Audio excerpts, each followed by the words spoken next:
Obrigado pelo convite, pela oportunidade de estar convosco nesta manhã de sábado e partilhar convosco esta lição que constitui um dos alicerces da Igreja Adventista do Sétimo Dia. E falávamos na lição lá embaixo de que não é o conhecimento, o saber estas coisas que nos salva, mas é importante vivermos com a segurança de que estamos no sítio certo, aprendendo e sabendo as coisas certas.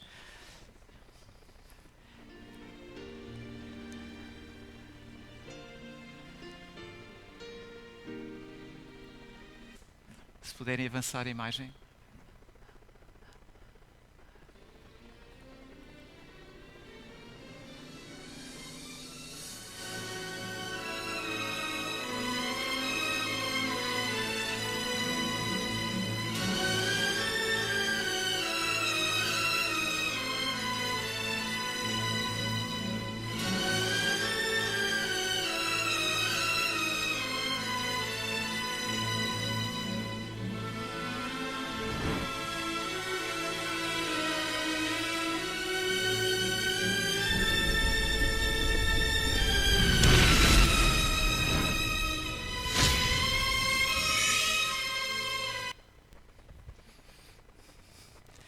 É disto que vamos falar, da contaminação até à purificação.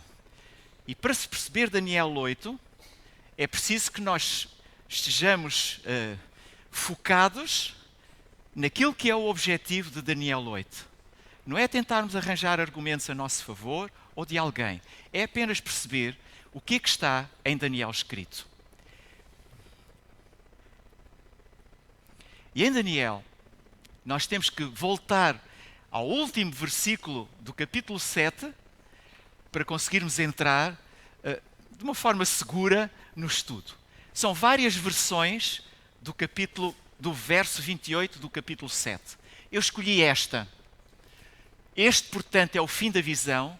Quanto a mim, Daniel, declaro que fiquei apavorado por causa dos meus próprios pensamentos, tanto que estremeci e o meu semblante empalideceu, contudo guardei tudo isto que vi e o vi comigo mesmo. Durante quanto tempo Daniel guardou isto com ele?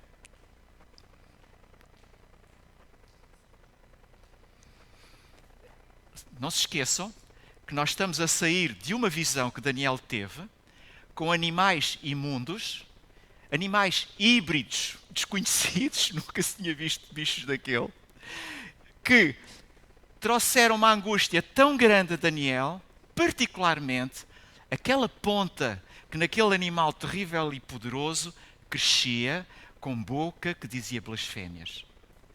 Daniel ficou doente com isto.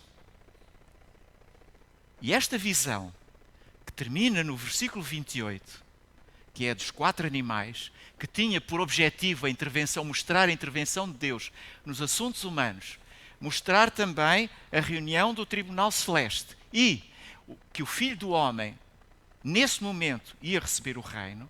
Esta era a visão que Daniel estava a acabar de ter. A verdade é que logo a seguir só passaram 2 anos de angústia. Porque no 3º ano do reinado de rei Belsazar, lembram-se a primeira visão em que ano foi? No 1º ano. 2 anos depois, Daniel vai ter uma outra visão. E até lá, ninguém esclareceu, ninguém disse nada. Podemos supor que ele viveu aquele tempo todo em angústia. Quem é aquele animal? Quando é que vai surgir? O que vai fazer? Que consequências tem? Agora vamos encontrar Daniel a receber um novo sonho. O outro tinha sido durante a noite. Este é à luz do dia. Um envolvia águas muito agitadas. Este envolve um rio, um canal. Mas todos eles têm como base águas. Portanto, isto está relacionado com povos. E nós temos uma linha criada que nos permite fazer alguns paralelismos entre Daniel 2 e Daniel 7. Será que ao estudarmos Daniel 8 nós podemos aproveitar esta linha e encadear as coisas também? Vejam que temos Babilónia, a Medo-Pérsia, a Grécia, o reino seguinte que deixamos em suspenso agora e a destruição sobrenatural no fim, nas 2 situações. Termos a noção que Daniel 8 mostra um fluxo histórico que começa na antiguidade e chega ao tempo do fim. Quando estudarmos Daniel 8, temos que estar a pensar que isto vai durar até ao tempo do fim e que não termina numa determinada altura da história, antes de Cristo ou depois de Cristo. Vai até ao tempo do fim. Um dado importante é que, ao estudarmos Daniel 8, há uma figura que se torna notável. E essa figura é claramente o santuário celeste. Porquê que nós dizemos que há um santuário celeste? Porque há um versículo em Hebreus que diz: observai tudo com cautela, para que façais todas as coisas de acordo com o modelo que vos foi revelado. Onde? No monte. Há um santuário terrestre, houve, mas ele foi cópia de um outro que foi mostrado. E em Êxodo nós encontramos esse versículo, em Levítico também, em que claramente sabemos que Moisés copiou ou fez o tabernáculo como cópia daquele que tinha visto no céu. Há um santuário celeste. Então, quando estudamos Daniel 8, não podemos esquecer que o enfoque principal está no santuário. Tudo o resto é história à volta. Tendo esta certeza, nós conseguimos perceber que nesta profecia deixa de haver animais imundos, estranhos, para começarem a haver animais que toda a gente conhecia quase comuns, que eram um bode e um carneiro, que no contexto do santuário são facilmente perceptíveis porque eram figuras de animais que o povo estava habituado a conhecer e ver. Bodes e carneiros, todos os dias eles viam. Todos os dias lidavam com eles. Portanto, estas figuras parecem diferentes, mas no contexto, elas têm razão para lá estarem. Então vamos encontrar Daniel nas margens do rio Ulai, no 3º ano do reinado do rei Belsazar, e depois daquela primeira visão que tive. Está-se a referir a que visão? À visão do capítulo 7, naturalmente. Encontramos então, nesta minha visão, que eu estava na cidade de Suzã, situada na província de Elã, e na visão eu caminhava nas proximidades do canal de Ulai. É engraçado olharmos para este versículo e pensarmos que Daniel foi levado profeticamente para o futuro. Porque a cidade de Suzã ainda não tinha o prestígio que haveria de ter. A cidade de Suzã diz-vos alguma coisa em particular? Há algum personagem da Bíblia? Eu vou ajudar. Quem? Esther. Esther. A história de Esther é passada em Suzã. Suzã era uma cidade que no tempo de Alexandre tinha 45 palácios. Eram lá que estavam os tesouros todos do reino persa. E onde passaram a estar também os gregos. Era uma cidade muito agradável, que era escolhida para todos os governantes passarem lá as suas férias ou descansarem. Daniel é levado profeticamente até essa cidade, que não tinha o prestígio que iria ter, e está junto a um canal, não é um rio, é um canal que une 2 rios, o Coatres e o Choates, e significava abundância também. Então vamos encontrar Daniel numa visão de dia, vendo 2 animais, e quando ele levanta o seu olhar, avista diante de si, em pé, junto do rio, um carneiro com 2 chifres. Os 2 chifres eram longos, mas um era mais comprido que o outro. Entretanto, o mais longo começou a se desenvolver algum tempo depois do outro. Isto faz-nos lembrar a história de um urso. Lembram-se de Daniel 7, que estava mais levantado de um lado que do outro? Faz-nos lembrar algumas coisas, mas eu continuei a observar o carneiro enquanto ele avançava para o ocidente, o oeste, depois para o norte, para o sul, e notei que nenhum outro animal conseguia resistir-lhe. E ninguém era capaz de se livrar do seu poder. Ele, no entanto, podia fazer tudo o que desejava e a cada dia ficava maior e mais poderoso. Portanto, quem é este animal? Quem é este carneiro? Não precisamos fazer grandes esforços, porque a própria Bíblia dá a resposta. Ela diz que no versículo 20, sendo assim, os 2 longos chifres que viste, que cresceram na fronte do carneiro, representam os reis da Média e da Pérsia. Não precisamos fazer exercícios, como vos disse. A Bíblia diz quem é este carneiro. E diz quem são os 2 chifres. E diz que um dos chifres cresce mais do que o outro. E nós sabemos pela história que a Média dominava sobre a Pérsia até Ciro tomar o poder. Quando Ciro toma o poder, ele destrona a Média, torna-se mais poderoso e começa a avançar para um império realmente grandioso. Então a Pérsia vai dominar a Média, por isso torna-se um chifre maior, mais poderoso, mais importante. E é nesta lógica que nós conseguimos olhar para o mapa e perceber que diz, quando ele ataca para o norte, para o oeste e para o sul, nós conseguimos perceber que este reino da Médio-Pérsia, que surge nesta zona, vai se desenvolver para aqui, para aqui e para aqui. E quando olhamos para o mapa, nós conseguimos perceber o Império Medo-Persa. E o Império Medo-Persa era isso. A Lídia a norte, cá embaixo o Egito e a Terra Formosa, a Terra Gloriosa, para o Ocidente. Este era o Império Medo-Persa que Ciro, Cambises, Dario e a Aliança Helenística conquistaram. E que preenche as características proféticas de Daniel 2, Daniel 7 e Daniel 8. Sem margem para dúvidas, porque até aqui toda a gente está de acordo. Até porque, sabendo que a Medo-Pérsia governou durante 208 anos, está muito bem estabelecido o tempo que ela durou e permaneceu. Mas enquanto eu fiquei refletindo sobre isso, de repente, um bode com um longo chifre entre os olhos veio do ocidente, do oeste, percorrendo toda a face da terra, mas sem tocar no chão. E aqui permitam-me fazer-vos uma chamada de atenção logo. Quando é que a figura do bode se tornava particularmente importante no historial do santuário terrestre?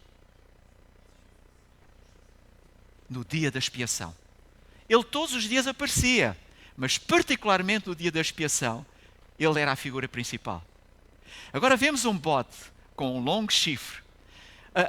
Se pensarem que este bode avança com uma velocidade tremenda, sem tocar no chão, corria, voava, nada lhe resistia. Se continuarmos a ler as Escrituras, diz que voltou-se na direção do carneiro, que tinha 2 chifres, o qual eu tinha observado em pé, parado diante do rio, e avançou com ele com grande furor e violência. É engraçado pensar que a Medo-Pérsia, nesta altura, estava numa atitude expectante. Estava à defesa. Tinha feito tantos disparates, tinha agredido tanto a Grécia, a Macedónia, que agora temia a reação da Grécia. Estava expectante. Como é que vão? Vão atacar, não vão atacar? Dario juntou qualquer coisa como 1 milhão de soldados, de pessoas, nesta zona no Hellesponte. E Alexandre o Grande avançou contra ele com 47 mil pessoas. Era 1:10 a proporção. A verdade é que a Bíblia diz que eu o vi atacar furiosamente o carneiro, atingi-lo com muita força e quebrar os seus 2 chifres. O carneiro não conseguiu reunir forças para resistir-lhe. E o bode o jogou por terra, o pisoteou, também não havia quem pudesse livrar o carneiro do poder e da cólera do bode. Estamos a falar de um rei que se tenta vingar de outro rei. A Medo-Pérsia tinha feito estragos na Grécia, tinha deixado muitas marcas na Grécia. E agora, este rei da Grécia quer se vingar. E fala com uma violência extrema. Os historiadores dizem que se Dario tivesse suportado 1 hora, pelo menos, o avanço de Alexandre, que ele teria sido capaz de derrotar Alexandre. Mas Dario teve medo, porque Alexandre realmente, que representa no fim de contas, este que nasceu entre os olhos, é o primeiro rei. O bode peludo significa o rei da Grécia. O grande chifre é o primeiro rei. Quem é o primeiro rei? Toda a gente está de acordo. Ninguém tem dúvidas que o primeiro rei foi Alexandre Magno. Alexandre Magno é filho de Filipe II. Filipe II foi um homem que conseguiu reunir as cidades-estado da Grécia. Mas é Alexandre Magno que põe tudo em ordem. E aproveitando os conhecimentos e todo o exército que seu pai tinha criado, toma conta do poder. Há quem diga que foi até um golpe palaciano, que foi ele o responsável pela morte de seu pai. Não importa, sabemos só é que Alexandre toma conta deste poderoso exército, estimula-o mais ainda a crescer, cria coisas incríveis neste exército e faz coisas incríveis. O que tem aqui representado foi o percurso de Alexandre Magno durante 13 anos. Aos 18 anos ele recebeu o título de rei. Aos 18 anos ele mete-se a caminho para conquistar o seu império. Em 13 anos, ele conquistou este império que está à vossa vista. E faz coisas tão extraordinárias como inventar uma coisa que chamavam as falanges. Grupos de homens, muitos deles eram camponeses da Macedónia, mas que utilizavam estas lanças com 4,5 metros, 5,5 metros, e eram quase intransponíveis porque os soldados se substituíam uns aos outros. Eram conhecidas como as falanges de Alexandre. Tinham flancos que se abriam e envolviam os inimigos. Tinham flancos com cavalaria poderosa. E era muito conhecida a imagem de Alexandre Magno montado no seu cavalo bucéfalo à frente das suas tropas. É conhecida a cavalaria de Alexandre Magno, que abria brechas nos exércitos para poder penetrar e vencê-los. É conhecida, ou são conhecidas, as máquinas de guerra. Uma delas lançava setas a 400 metros e conseguiu-se nos nossos dias reproduzir essas máquinas e lançar-se uma flecha e uma segunda flecha que abriu a primeira em duas, de uma precisão notável. Era um homem verdadeiramente notável. E a história conta que a história conta que ele tem uma sua primeira vitória em Granico, depois tem uma vitória extraordinária em Ixos. Nesta batalha, Dario III, que era o imperador da Médio-Pérsia, abandona os seus exércitos e a sua família às mãos de Alexandre e entrega a Alexandre, no fim de contas, a Média. Há um episódio engraçado que se conta aqui em Górdio. Górdio faz lembrar o nó Górdio, que era um nó considerado impossível de desmanchar. E diziam que quem desmanchasse aquele nó conseguia vencer toda a Ásia. Alexandre Magno resolveu o problema. Pegou na espada e cortou o nó ao meio. O que ele fazia era utilizar a sua inteligência e a sua sabedoria. Sabem que Alexandre Magno, entre os 13 anos e os 16 anos, teve como seu professor Aristóteles. Diz-vos alguma coisa? Este homem, Aristóteles, ensinou coisas muito interessantes a Alexandre Magno. Mas aquilo que o fez notar foi o levar a cultura helenística para todos os lugares onde ele estava, mas também dar-lhe uma coragem para enfrentar as dificuldades. Ele, desta batalha, ganhando caminho para vir para aqui, resolve fazer um atalho. E há 2 episódios, e eu vou falar só um pouquinho ainda sobre Alexandre Magno, porque eu acho que é uma figura que vale a pena ser falada e vão perceber porque é que eu insisto nisso. É que Alexandre Magno vem tentar entrar na cidade de Tiro. Tiro era uma ilha, era considerada inexpugnável. Tinha uma frota de barcos trirremos poderosíssima. E porque estava afastada do continente, era muito difícil entrar lá. Alexandre Magno fez uma coisa. Pegou nos restos da cidade e construiu um pontão. Quanto tempo é que ele levou para construir este pontão, nós não sabemos. Mas foi em menos de 1 ano. E com este pontão ele conseguiu trazer as suas máquinas de guerra todas para aqui. E com isto criar brechas no muro da cidade e entrar em Tiro. E Tiro foi, por Alexandre, derrotada completamente.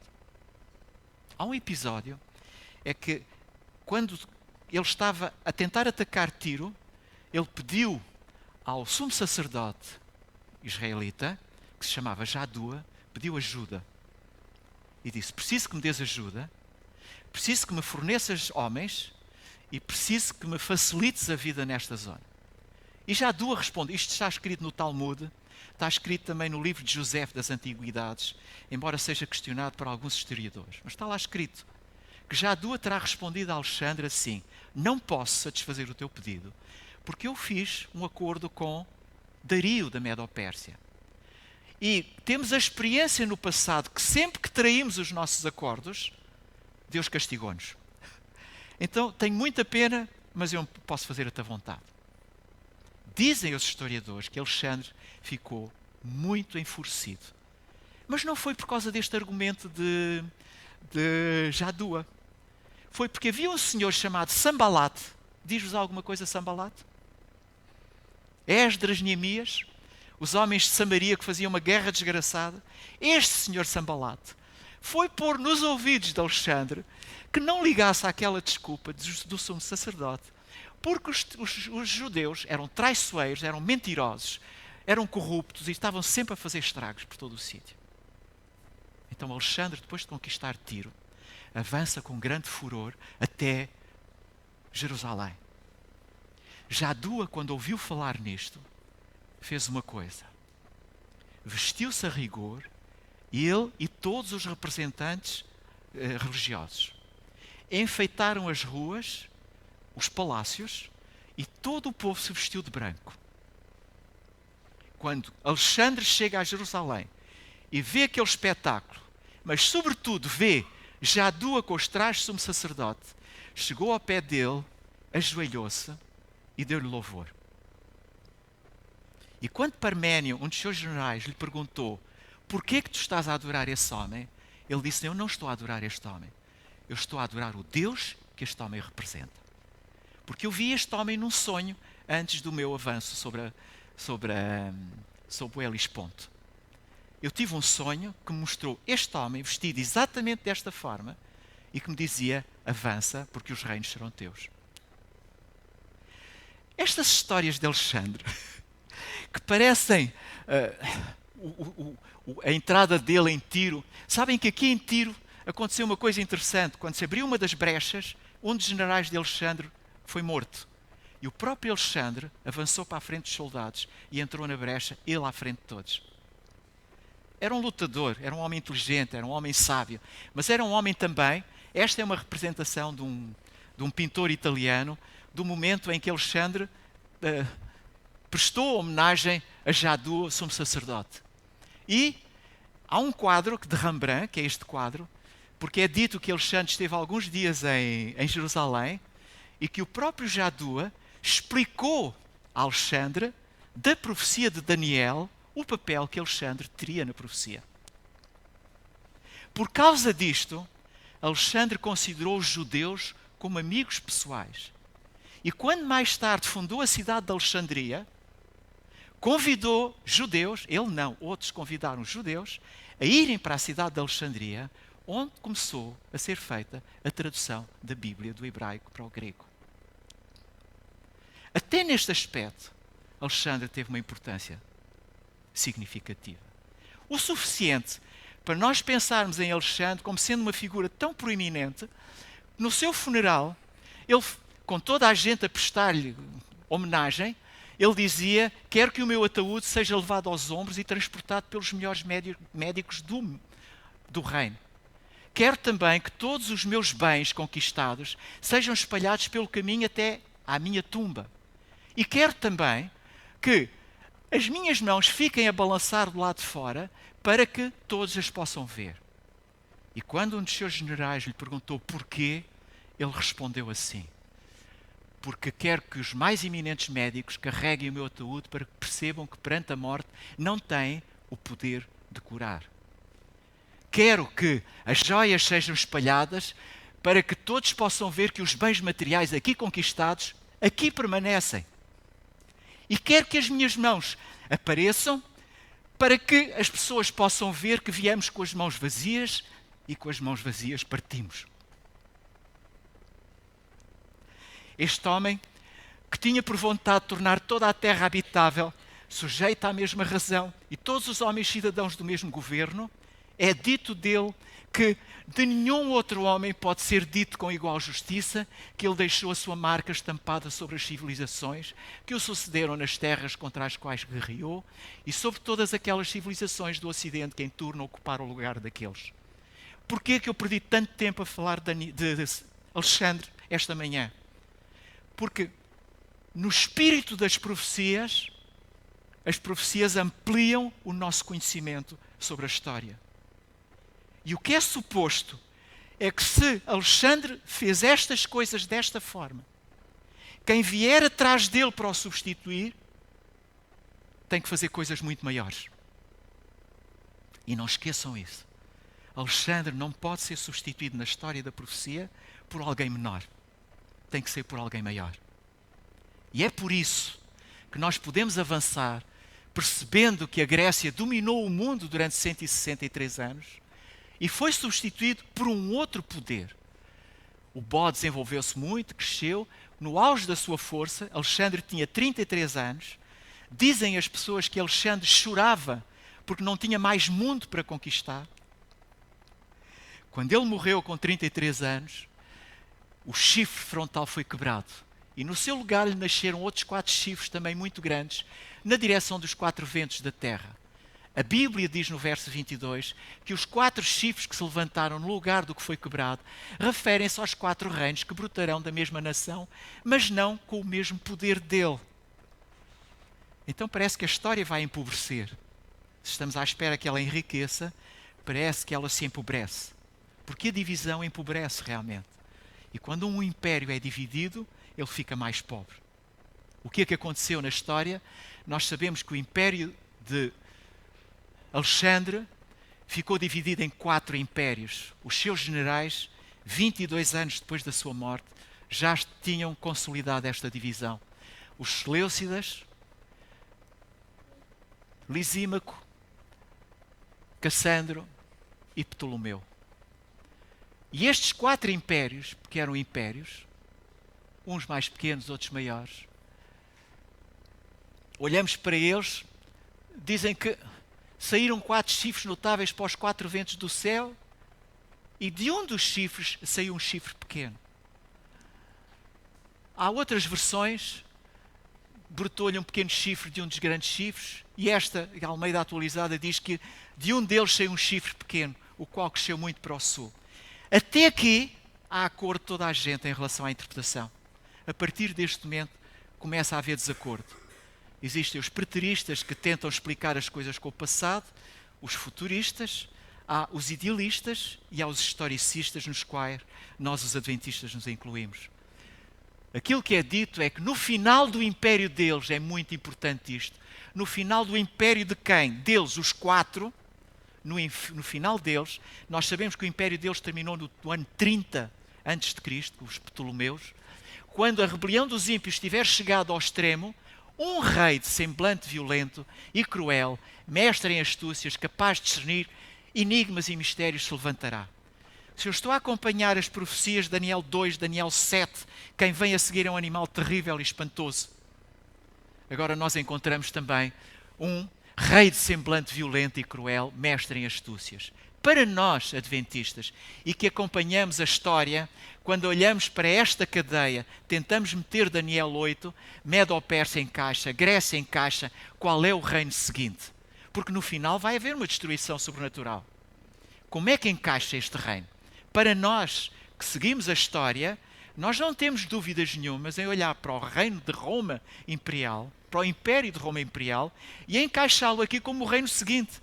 Porque realmente é muito maior do que o anterior, fez coisas ainda mais extraordinárias que o anterior, e foi notável, mas também foi muito mau, também foi muito cruel. Com isto, o que é que eu estou a querer dizer? É que para nós o problema resolvia-se aqui. O problema maior é que os preteristas dizem que não. A Bíblia diz que nasceu uma ponta de outra ponta, portanto tem que sair de um destes 4 reinos o reino que se sucede. Este não pode ser, Cassandro e Lisímaco não podem ser, porque foram mortos em batalha, só sobra Seleuco, porque Ptolomeu não andou por outros lados que não o Egito. Então, quando se fala de Roma, como saindo, ou este grande império, como saindo do reinado de Seleuco, nós vamos olhar para os Seleucos, olhar para este grande império, era realmente um grande império, e perceber que houve 28 reis na Seleucida. O oitavo rei chamava-se Antíoco IV, ou Antíoco Epifanes, ou Antíoco o Louco, filho de Antíoco o Grande. Este sim um homem importante. Antíoco IV, Antíoco Epifânios, é aquele que os historicistas estamos a incluir naturalmente a Igreja Católica, algumas igrejas evangélicas, olham para Antíoco Epifânio como sendo o tal ponta pequena que nasce dos outros. Então eu aqui rapidamente, só para não perdermos muito tempo, eu vou olhando para o relógio, Filipe, estou atento, só rapidamente dizer-vos que as pessoas dizem que é Antíoco Epifânios. Desculpa, preteristas. Historicistas somos nós. Obrigado, desculpem. É isso, não. O que os preteristas dizem é: Antíoco Epifânio é a ponta que nasce das outras quatro. É dito assim que a profecia dizia que ele avançaria irresistivelmente para o sul, para o oriente e para a terra gloriosa. O que é que Antíoco Epifânio esteve? Teve 3 anos e 10 dias na terra gloriosa. Fez estragos realmente. Trabalhou, fez muita porcaria. Mas quando ele avançou para o oriente, ele morreu numa batalha. Em relação à terra gloriosa, só lá esteve 3 anos e 10 dias. Não explicam 2300 dias, nem por aproximação.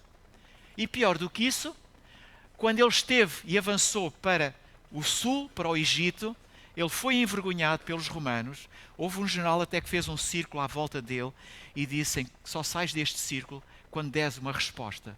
Sim ou não. Se a tua resposta for sim, voltas para casa. Se a tua resposta for não, não sais daqui vivo. E como se costuma dizer em bom português, meteu o rabo entre as pernas e voltou para casa. Não cumpre a profecia. Podemos acrescentar mais. Cresceria até atingir o exército do céu, o povo e o príncipe do exército. A verdade é que ele mandou matar Onias III, que era o sumo sacerdote, e os sumos sacerdotes não eram príncipes do exército, eram apenas príncipes. Príncipe do exército, vamos ver mais à frente, é uma atribuição exclusiva a Jesus Cristo. Onias era apenas um príncipe. E Anias foi morto, nem foi por Antíoco. Foi mandado matar. Mais do que isso, é impróprio para Onias este título, só Jesus cumpre este aspecto, e no que diz respeito a crescer até atingir o exército do céu, a profecia é para a frente. E Antíoco não viveu, pelo menos até à morte de Cristo. Não preenche o critério. Um outro critério é: tiraria ao contínuo, ao diário, e deitaria abaixo o santuário. Ele esteve realmente no santuário.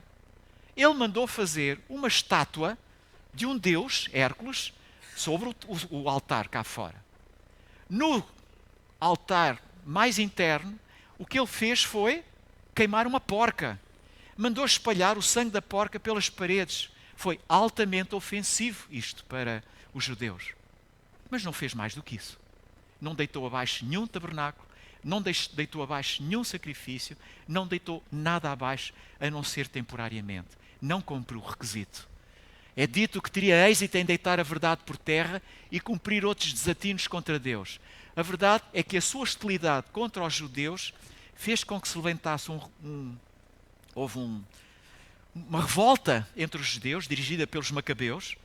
Os macabeus acabaram por derrotar Antíoco, inclusive. Não cumpre o critério também. E uma outra coisa surgiria quando o domínio dos 4 chifres chegasse ao fim. A verdade é que ele só durou até o ano...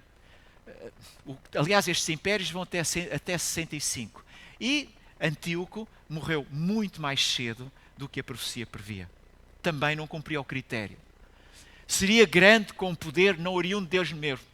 Grande foi o seu pai. Ele não foi grande. E, no momento final, não tinha poder que fosse tributado a outra fonte que não ele mesmo. Quando a profecia diz que ele seria quebrado sem o esforço da mão humana, a verdade é que ele foi morto por mão humana. Todos estes critérios não são satisfeitos por Antíoco Epifânio. Antíoco Epifânio não pode ser a ponta pequena. Então, voltamos a pôr a pergunta: como respondemos a isto? No final do império deles, quando a rebelião dos ímpios estiver chegada, um rei de semblante violento, quem é esta figura? Continuamos com a dúvida: quem é que sucede à Grécia? Então, vamos à tradução ao original. E na tradução é dito que o bode se engrandeceu e na sua força quebrou-se-lhe o grande chifre. No seu lugar saíram 4 chifres notáveis para os 4 ventos do céu. De um dos chifres saiu um chifre pequeno. Sabem que no original a palavra chifres não está escrita? No original bíblico a palavra chifres não aparece. É o tradutor que introduz a palavra chifres para satisfazer a necessidade de justificar a figura de Antíoco. No original não aparece esta designação. Não consta, foi acrescentada.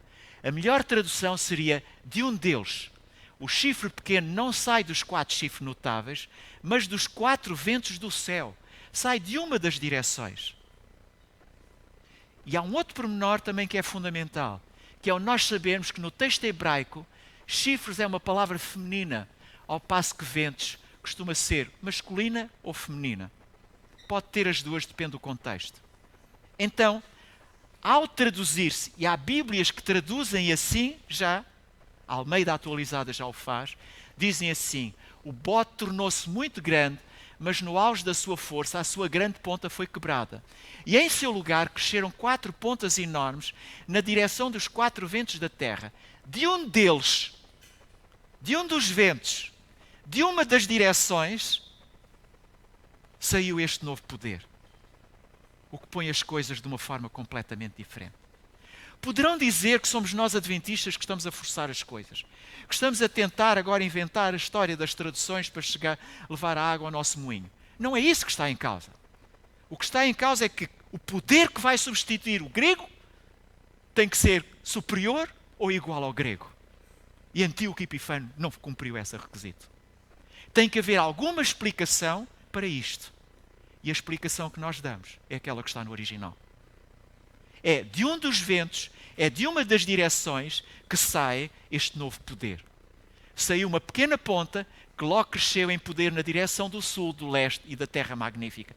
Tem um crescimento, como vamos ver a seguir, na horizontal, geopolítico. Nós podemos dizer ainda, para ajudar a nossa crença, a nossa convicção, que quando nós comparamos a ponta de Daniel 7 com a ponta de Daniel 8, há imensas semelhanças. Se não, vejam. Ambos são representados pelo mesmo símbolo. Ambos são pequenos no início. Ambos se tornam grandes. Ambos são arrogantes e blasfemos. Ambos existirão até o fim. Ambos têm astuta inteligência. Ambos são poderes perseguidores. Ambos têm como alvo o povo de Deus. Ambos estão terminados por tempo profético. Ambos serão destruídos por uma força sobrenatural. Ambos são entendidos em adivinhações. Ambos farão prosperar o engano. Ambos representam o anticlímax contra Deus. É coincidência a mais para não ser a mesma coisa. Esta ponta que nasce de um vento é a mesma que nasce na cabeça do animal terrível e espantoso de Daniel 7. Continuamos a pôr a pergunta: é Roma? Eu não tenho dúvidas nenhumas em falar que é Roma imperial. Roma pagã, claro. Mas, olhando para as datas, encaixam perfeitamente na profecia. Acaba a Grécia, começa Roma.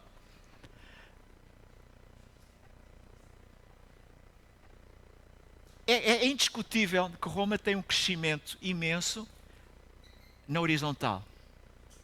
Mas agora o versículo diz que a ponta, a determinada altura, deixou de se satisfazer com o crescimento horizontal para passar a ter um crescimento vertical. E o versículo que está lá, que a atividade do pequeno chifre deixou de ter o sentido horizontal, a expansão militar, para o vertical, a dimensão religiosa, diz-nos o seguinte: cresceu até atingir o exército dos céus. A alguns do exército e das estrelas lançou por terra e os pisou. E agora, rapidamente, deixem-me só focar convosco algumas palavras que aqui estão. Quem é este exército dos céus? Para encontrar as respostas, nós temos logo estes 2 versículos. Êxodo 12:41, que diz que o povo de Deus são as hostes dos santos. E vamos encontrar Daniel 8:24 a fazer essa referência também, a chamá-los dos santos. Exército dos céus não são as pessoas que serviam no santuário, não são as pessoas que viviam naquela altura. Não se esqueçam que nós ainda não atingimos, estamos ainda na Roma Imperial. Nós não atingimos os tempos dos fins. Nós estamos a andar ainda.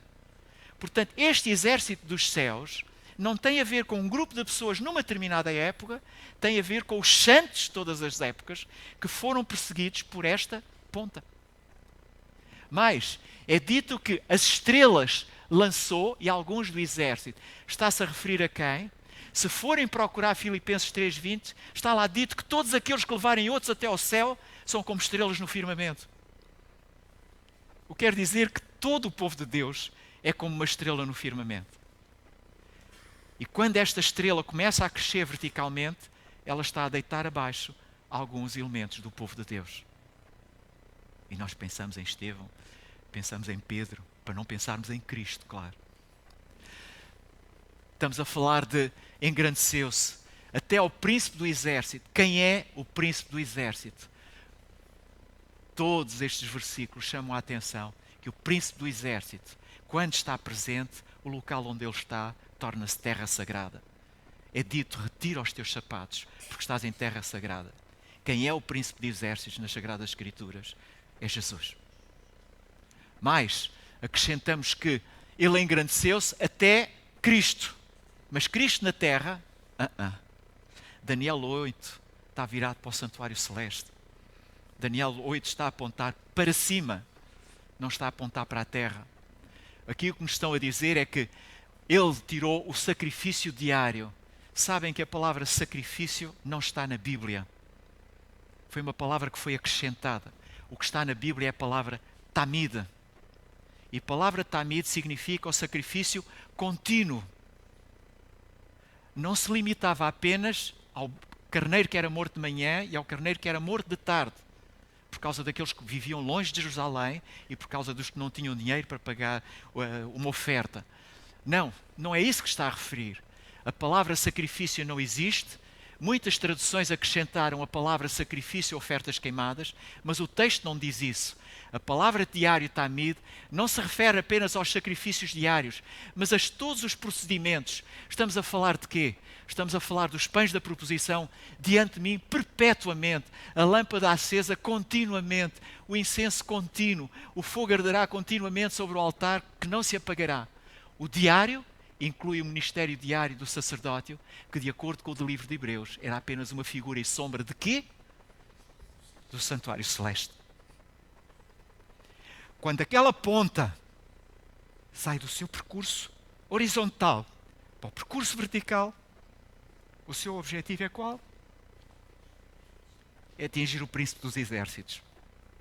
E o papel que ele desempenha e executa, que é de sumo sacerdote intercedente por todos nós. E é disto que nós estamos a falar.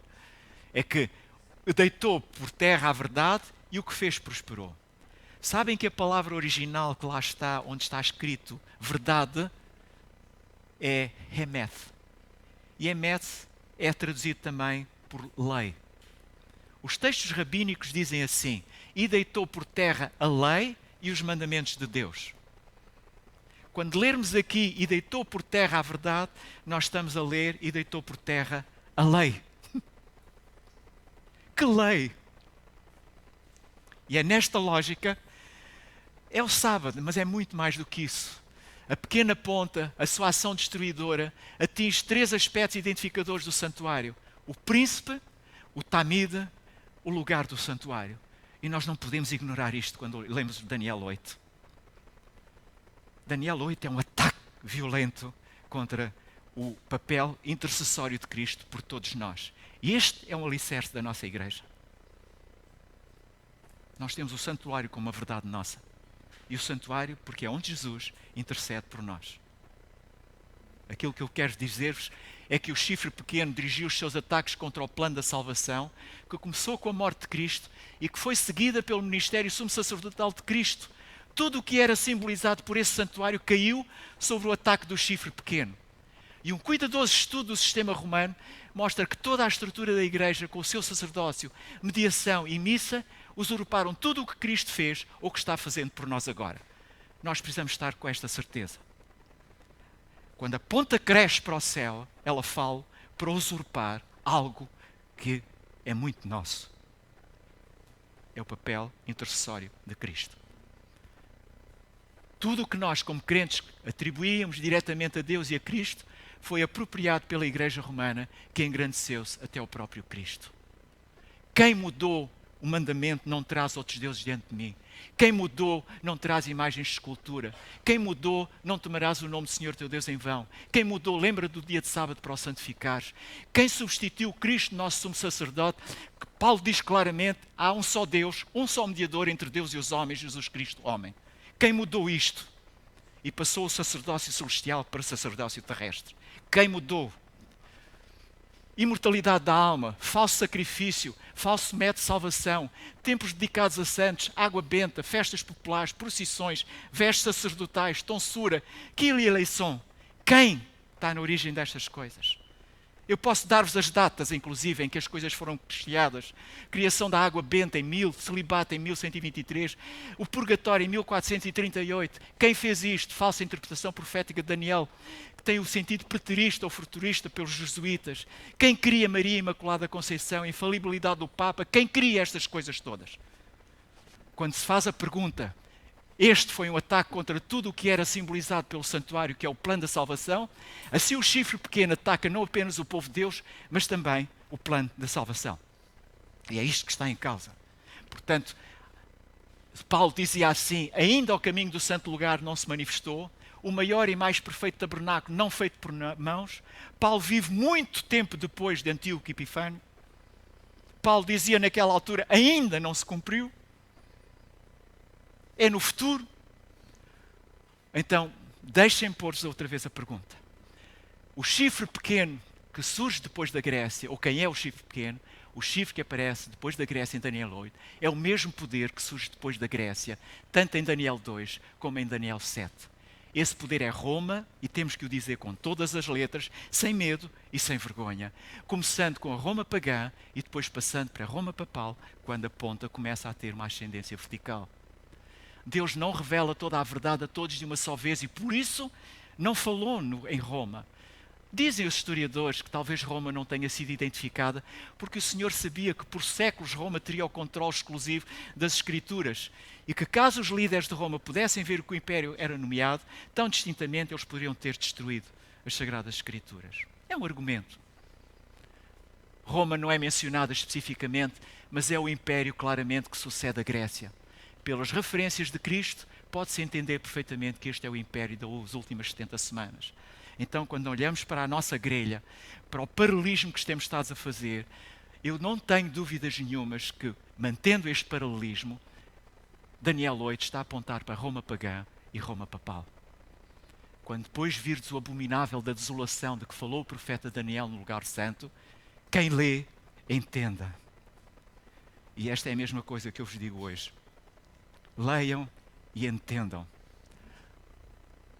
Depois ouvi um santo que falava e disse outro santo àquele que falava: até quando durará a visão relativamente ao holocausto contínuo, à transgressão assoladora, à entrega do santuário e do exército para serem pisados? Até quando isto vai durar? Quanto tempo mais vamos ter que sofrer? E a resposta é dada alto e bom som: até 2300 tardes, manhãs, então o santuário será purificado. Em Daniel 8 não é explicado quando. Será na próxima semana que veremos isso. O que nesta semana nos aparece e nos é dito é que até 2300 tardes isso será purificado. E para mim, esta é a chave fundamental. O santuário será purificado. O que isto pode significar? Temos que voltar ao Yom Kippur, ao dia da expiação. E dar-vos só duas frases. O 10º dia desse 7º mês será o dia da expiação. Tereis santa convocação e afligireis o vosso espírito e oferecereis oferta queimada ao Senhor. Ainda hoje o Yom Kippur é celebrado. E se o santuário celeste, terrestre, e o que nele acontece é cópia do celestial, é supor que no celestial também haverá um dia de expiação. Entendem o que isto quer dizer? É que a deliberação divina de que a pessoa que recusasse levar a sério o dia da expiação deveria ser eliminado do seu povo, o que implica que o dia da expiação era também um dia de julgamento. Então, se pegarmos na nossa grelha, nós conseguimos preencher praticamente tudo. Um juízo no céu corresponde à purificação do santuário. A purificação do santuário equivale ao juízo. E aqui pensamos até um pouquinho na criação, que é, depois de estarmos expiados das nossas faltas, Deus fará um novo mundo, uma nova terra, onde não mais haverá lágrimas, onde mais haverá dor, onde não mais haverá sofrimento. Isso quer dizer, então, que a segunda vinda é o passo seguinte. temos a nossa grelha completa.